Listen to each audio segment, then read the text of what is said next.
Good morning, everybody. We're on this 18 March 2020, a day where we find ourselves in the midst of, planetary turmoil, it seems. Upset over COVID-19 coronavirus. No telling where it's going to end up, but seems to be pretty much of a coin toss at this point. That said, I don't say often much about me or where I happen to be, but quite literally I live at the end of a dead-end road on which I am the only resident. I'm outside of town, down a dead-end road, and I'm the only person that lives on this road. So I'm almost in self-quarantine simply on a daily basis anyway.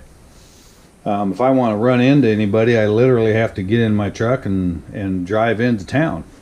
So, which I do only occasionally to go to the post office or the grocery store, and of course there isn't any food in the grocery store, so it doesn't make much difference, right? Anyway, so I just keep on making knives because that's what I do, and as long as I got steel in the shop, this is where you'll find me. And this is the last thing I have done. It's a fighter. We'll call it a fighter. And it's a San-Mai affair. And I haven't made any San-Mai in a little bit. It's been months. And sometimes we got to remember so much stuff as knife makers. It's always a relief sometimes to remember how we do our things. So I was glad to see this come out as nicely as it did. It's a 1095 core with 410 stainless jacket and good carbon migration throughout the whole affair. And you can see some little wisps. Let me see if I can point these out. See these little wisps in here? That's hamon. That's a little bit of hamon in the 1095 that, quite honestly, is it's a result of the stainless steel. It's an unhardenable jacket, right? A lot like clay. So if you get some hamon when you're doing your San-Mai, don't be surprised. The high-low lug fighter, I'll call that a fighter guard, mild steel that I've got some old used coal slag that is really fine, and I use it. Matter of fact, I've got two sandblast units, and I keep one just with this old stuff in it. It's real fine, but it's still real sharp, little tiny crystals. And I frost steel. I call it frosting the steel. Then I hot blue it, and the handle is a contoured Bowie block size of Ivory Micarta. There's a sheath real quick. I didn't show the sheath. Just a simple friction fit 9-ounce leather affair. It's just a friction fit. Doesn't need a keeper. Nice and snug, in fact. So all that said, I'll do. Oh, and in the end here, I do my decorative finial, and this is a piece of black to pick up that black, and the stainless on the. It's a 256 cap screw with a T6 Torx drive.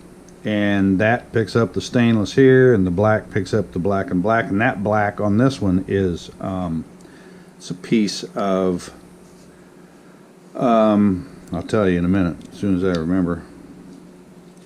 Carbon fiber. There you go. How about that? Told you I'd remember. So here's the screw, and you got to kind of use it to wiggle out the. There we go. You can say kind of start to pull out the carbon fiber. I can grab it with my fingers, and there it is. So there's our carbon fiber, and that's a countersunk. That screw's countersunk into the carbon fiber. And then inside we have the physical finial. the term I just came up with, the physical finial. Mechanical finial, which is 5/16 stainless rod, has a shoulder on it that you can see right here, and you might be able to see the silver brazing about a 1/4 inch down right there. That's a stainless socket head cap screw, and she is pinned to the guard, and down in the bottom there's a steel ring. Every now and then you might get a little reflection on it, I don't know, but I'll turn this backwards, and there's a steel ring sitting down in here about 1 inch down that this goes through and then sits on that shoulder. So I'm steel against steel. Here's our guard. Kind of get of an idea. I don't know if you can see the fit on the guard here. Not. You can see the 3 pieces of San-Mai, I hope. Anyway, there we go. Threaded 1032. I just thread the tang. This is our frosted guard. The way it doesn't glow at night, this is a fighter, right? So let's be a little stealthy. Not that there's somebody's calling me. I'm just going to see who it is. Who knows?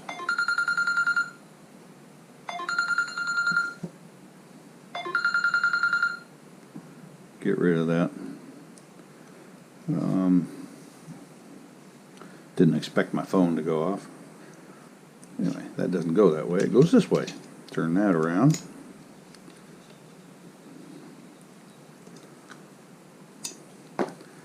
So this is the full assembly, in fact. And then we put the, I just call this a finial cover.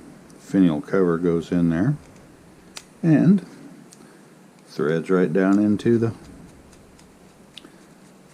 socket head cap screws, drilled and tapped for 256. So there she is. Anyway, I'll quit yakking, get moving on. Our San-Mai Fighter. This gives you an idea of its size. And there you go. I hope you guys are safe. Let's all ride this thing out together, and maybe I'll see you at a knife show. I bet somebody the other day about 10 bucks. I think that the blade show would be canceled. I see it not happening this year, but anyway, maybe we'll get some virtual knife shows going. I'll see you guys down the line.